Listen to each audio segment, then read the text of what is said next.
Oh, no, I can't move it. Well, you can't do anything while the script is open. If you like it how it looks right now, the other thing we should have clicked is linked STF. So apply it again. I should have hit linked STF because we did a color calibration.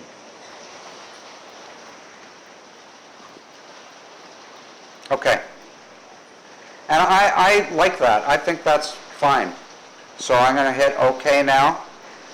And now we don't need our H alpha or our O3 anymore. So close them. Okay?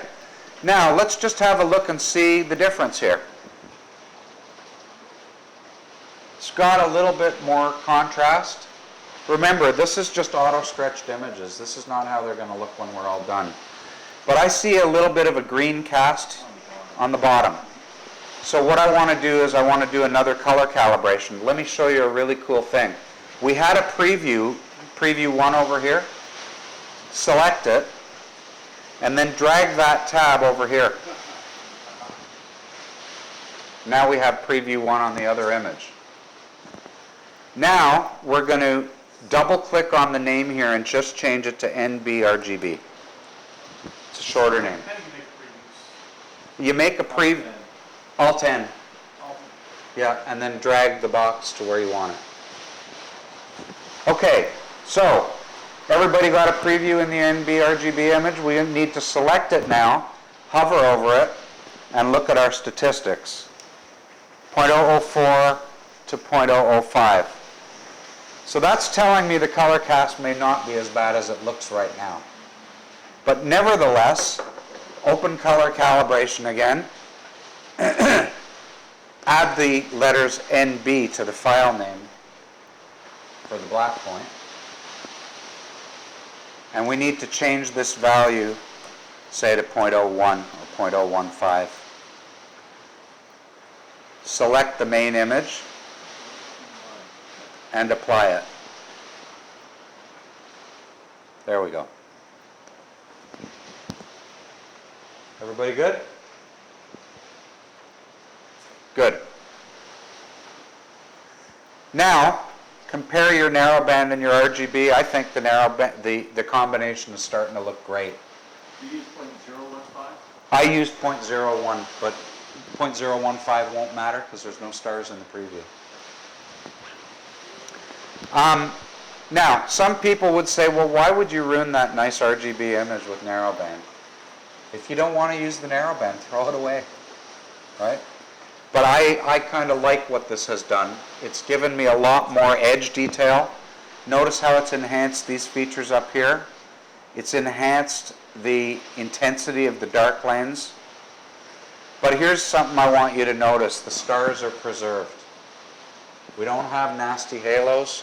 We don't have any salmony pink. And we've used all our data. Close the RGB. We don't need it anymore. And let's minimize the narrowband RGB combination and move it up to the side. So we now have a nice clean workspace to start working on our luminance. They're completely separate. Don't think about them together. We've done as much as we need to do with the color now to preserve it. So at this point, I just want to stop and see if anybody has any general questions about what we've done so far.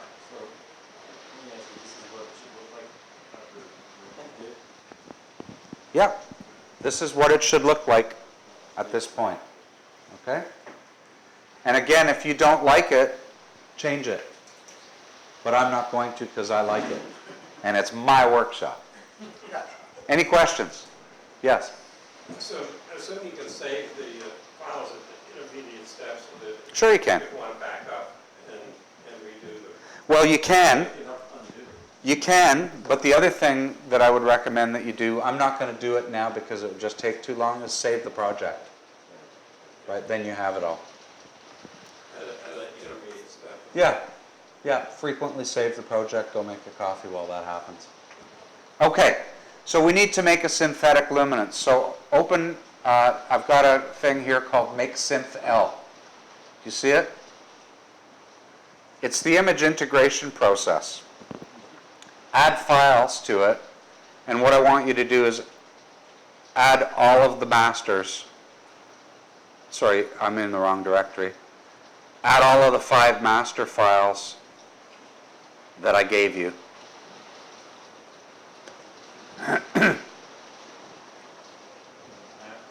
Everybody good? Let's look at these. So in the image integration, we want average, additive with scaling, and noise evaluation. Those are all defaults. Okay? Then we want to go to pixel rejection 1. So at this point, no rejection is necessary. The reason why no rejection is required is because we did all our rejection when we made the masters. So we have really nice masters. See how I have generate rejection maps? We're not doing any rejection, so we don't need that. So uncheck it. And this is something that's been bugging me. My icon set has this thing that I have to uncheck every time. So here's what you can do. Take the triangle and drag it back onto the icon and say, yes, you want to replace it. And now when you go to save that icon set, that change will be saved. Yes? Rename that makes Synthel, or was it? I renamed it Make Synthel. Opened up integration.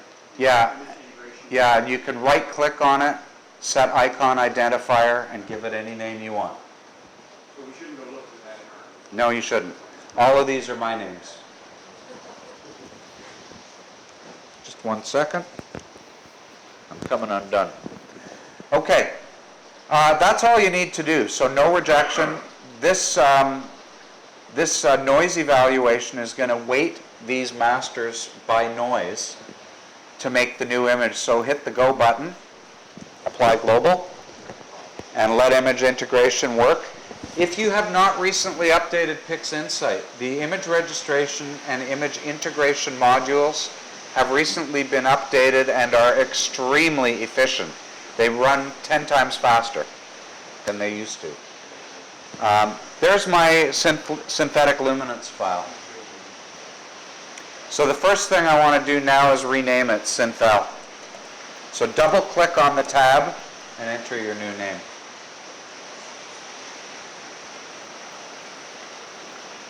Now hit Control A, or if you're on a Mac, Command A, and have a look at it. I think you'll agree that's a pretty nice looking luminance file. Now just for fun, you can close the image integration. Open the red channel, which was the strongest signal. There it is. Okay? And what we're going to do is go to Script, Image Analysis, Noise Evaluation, and run it. Only takes a second. Then go to the synthetic luminance and run it again. Script, noise evaluation, image analysis, noise evaluation at the bottom, and run it. Now if you look in the process console and compare the noise, you're going to see 4.2 times 10 to the minus 4 versus 1.2 times 10 to the minus 4. The synthetic luminance is almost 4 times cleaner than the strongest channel we had going in. That's the benefit of synthetic luminance. Versus, so a lot of people, what they do is they combine the red and the H alpha to make a new red. Not as good. Try it, run the noise evaluation script, you'll find it's not as good. It's under Script, Image Analysis, Noise Evaluation is at the bottom. Okay, close your red channel again, we don't need it. Okay, we need to do some deconvolution now. So I told you you need 3 support files. So let's make the 3 support files. First of all, go to Process, Mask Generation, Star Mask, and run it with, actually lower the truncation down to say 94, 95, and then just run it.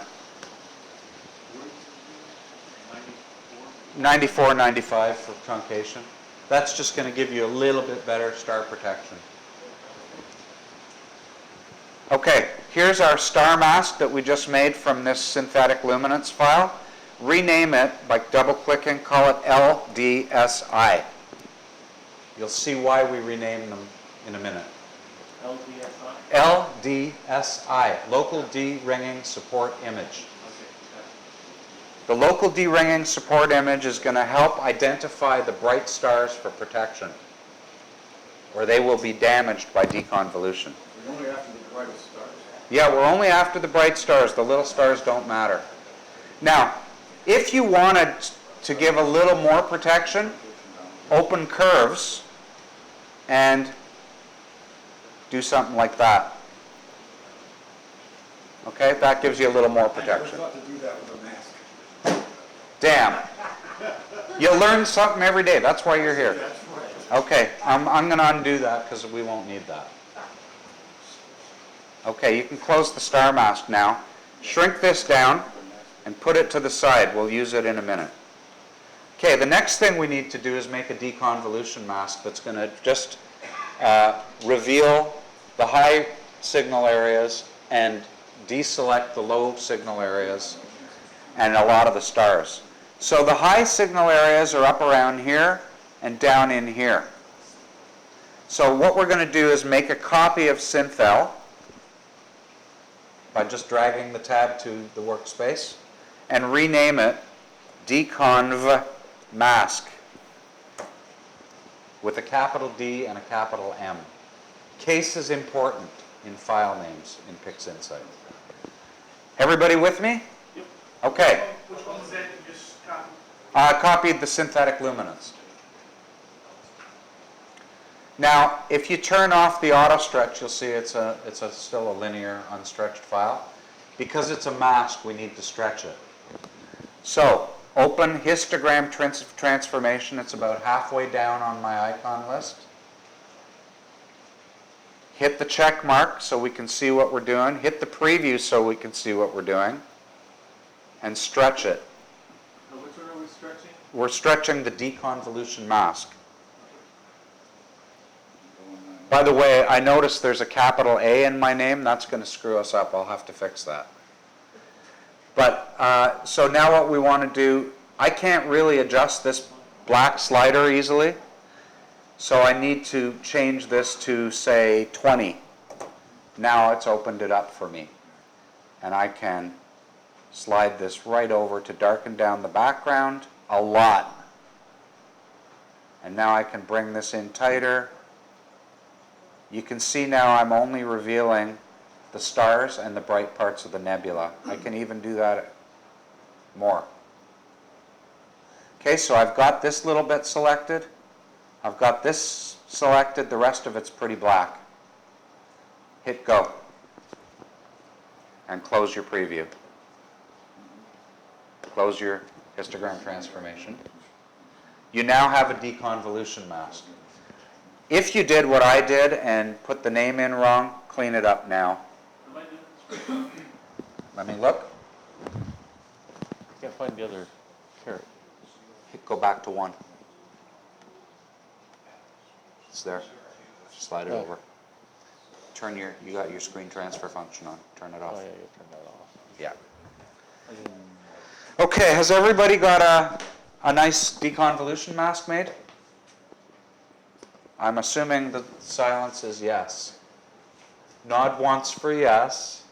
Shake once for no. What did you do with the Instagram window? I'm sorry. Yeah, okay, let me go back here. No backsies. No, just kidding. Okay, so the first thing you got to do is make sure that the screen transfer function is off. Open histogram transformation. I'm going to reset it. It'll be at 1:1 when you start. Okay? So take the gray slider, pull it to the left. Oh, you need the preview on too, so you can see what you're doing. Pull the gray slider way to the left. Then increase this box here to, say, 10 or 20. That will allow you to adjust the black slider.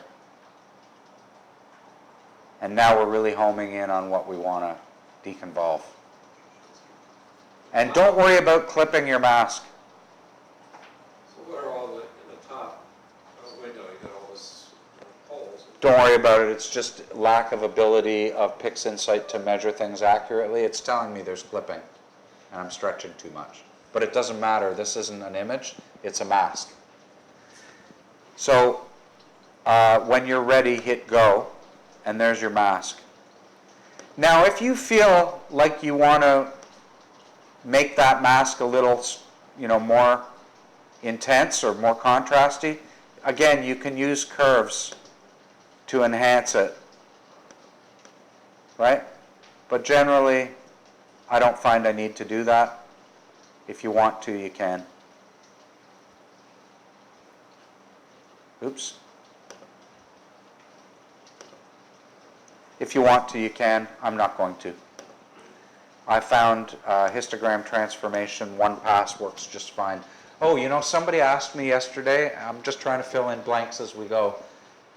Can you use DBE more than once? If you run dynamic background extraction and you end up with a corner that still looks kind of funky, yeah, you run it as many times as you want to. As long as you're not selecting signal areas as background, you can do it more than once. Okay, we have a nice deconvolution mask. It still has the wrong name because I undid the change. Okay, let's shrink it down and put it beside the LDSI file. 2 down, 1 to go. We still need to make the de-ringing support. So what we want to do is expand this to the largest view that we can fit on the page, which is probably like this, but I'm going to make it 1 to 1 and stretch that window out because I want to see the stars. Everybody with me? Okay, go to Process, Image, Dynamic PSF. This is the tool that we're going to use to select stars that will define our point spread function. So now go around the image and find some kind of medium bright stars, like there's a good candidate right there. Click on it. You want this number A, you see the A column? You want that to be between 0.3 and 0.8, 0.9. If it's above 1, your star is saturated. If it's below about 0.3, there's not enough signal for it to work well. So go around the image and find 10 of those. And click on each one. What was the range again? About 0.3 to 0.9, but it's not critical. And you're looking for fairly bright stars? Yeah, medium into. Well, click on one that you think might work, and if the number's too low, that'll tell you, right, to use brighter stars. If the number's too high, it'll tell you to use smaller stars. But again, we can go through and delete these stars that we've selected after we're done. So go where you think it's going to work. Select 15 or 20 stars and delete any that are outside the range. So there's another one. Try not to get double stars.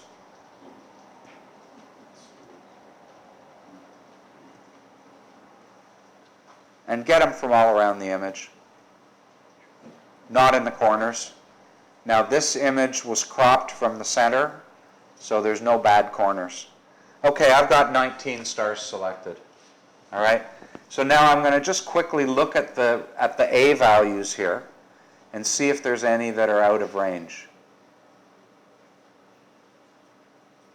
They're all in range for me. Again, what was the range? About 0.3 to 0.9, 0.2 to 0.9. Now, in the book Inside PIXINSIGHT, it will tell you to look also at the MAD, the beta, and the R values. I have never found it matters. So I'm not going to do that because I did the experiment, made no difference. So if you've got everything selected now, click on any one star, and then if you're on a Windows machine, Control A will select them all. If you're on a Mac machine, you need to hold down the Shift key, I believe, and select them all. It doesn't work quite as well on a Mac, this one thing. Did you get them selected, Chuck? Chuck. Duh. So you're still selecting them? I mean, I'm still picking stars. Oh, okay. Well, you only need 10. I've got 21. Yeah, that's fine. It's not that critical, you know, if you have between 10 and 50, it's going to give you the same result. Now, what's BA is an alpha channel? No, they're different parameters to do with the characteristic of the star. I don't have that information in my head, but it is available. You may be able to hover. Yeah, I don't know. Okay, have everybody got your stars picked and highlighted here? If you do, see the little camera icon?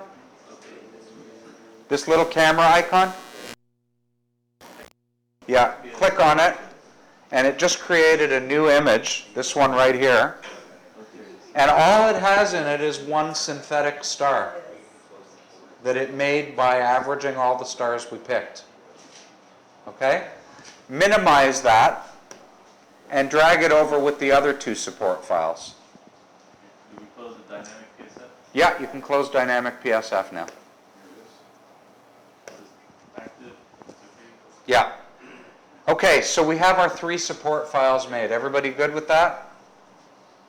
Okay, excellent. Now, go to your synthel, and we have to apply the deconvolution mask. Now show that step again, please. Yeah. Go to the mask menu here. Okay, my decon mask. Yeah, select your deconv mask and say OK. And what you'll see is the background is completely protected. The low signal areas are well protected. Where you can see through is the stars. The bright ones are going to be protected by our LDSI image, the local deringing support file. The faint ones are not going to be damaged. They're going to be sharpened a little bit. So we're now ready to do a test. Yes? Yes. So to put the mask in. Yeah. Where's your mask? Is that Right your here. mask? Yeah. so Decon go- mask right there. Yeah, so go to your mask menu. So Push yeah, down. Okay. you there's do the it. mask. Select your mask. Select Okay. decon mask. Okay. And now you've got the wrong image selected. You need to select. Let me undo Okay, you that. need to select the synthel image before you apply the mask, or it's going to get applied to the wrong image. How do you undo that, Red? How do you undo the red? Yeah. I'll show you. So the mask menu up here, see the right-handmost entry in the menu that has the magnifying glass on it? That reveals or conceals the mask. The mask is still on, you're just not seeing it. And that's what I want everybody to do now, is make it so you can't see the mask. We know it's on there. Okay, so do you do that by right-clicking? No, just click, see, look where I am, show mask, Control K. Ron, Or- just FYI, you can go to the top menu and go mask, and you can do the same thing. Yes. The top bar across the top. All right. Yeah, there's so many ways to do stuff in PIXINSIGHT. People tend to settle on one. You're seeing the one I settled on, which might be different than the one you like to use. But we know that mask is there, so let's just turn it off for now.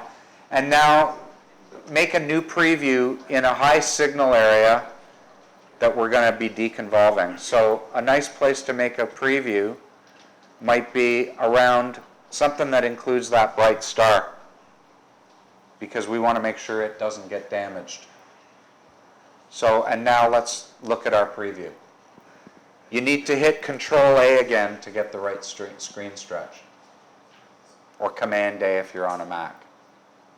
Now that looks a little bit dark for me to see what's going on, so I'm going to manually stretch it just a little bit more. By moving. Sorry, wrong image selected. By moving this. There we go. Okay? So you got your preview. This is where we're now going to test the deconvolution. We picked a preview because we're going to do about 80 iterations of deconvolution, and that takes a while. So open the deconvolution icon here, and I want you to notice a couple of things, and this is why I changed the file names. I loaded this icon up with file names. So my PSF view identifier is called PSF. It's about almost halfway down. Okay?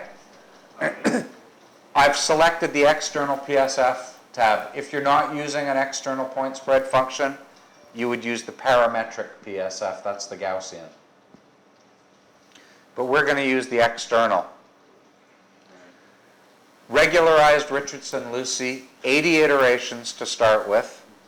Expand the de-ringing file.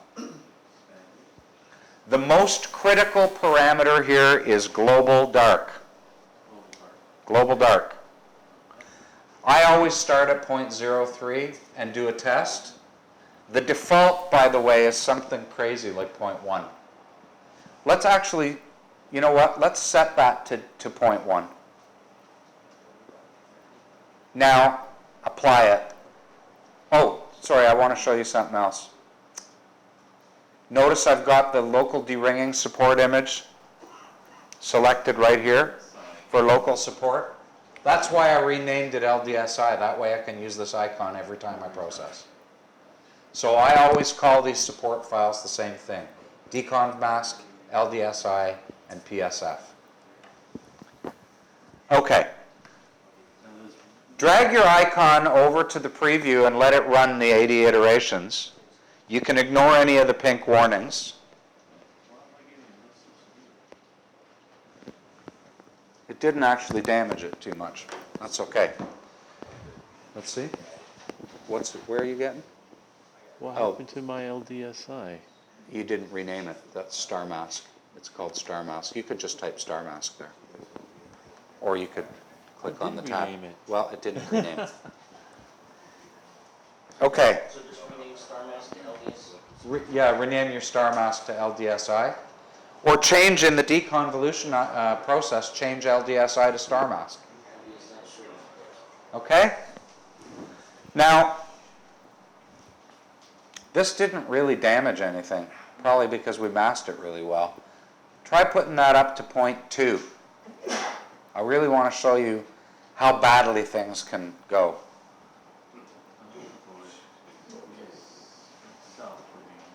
Hang on, I'll come help you. So is it doing an additional 80 iterations, or is it starting over? No, it's on a preview, it's always starting over. Now that looks really nasty. Now you can see, Make that bigger. sorry, I'm going to, awful. Right, so you can do Shift-Control-Z to view it on or off. Look what the damage that did. That's what happens when the de-ringing support is too high. Now, put your de-ringings, turn the de-ringing off and run it again.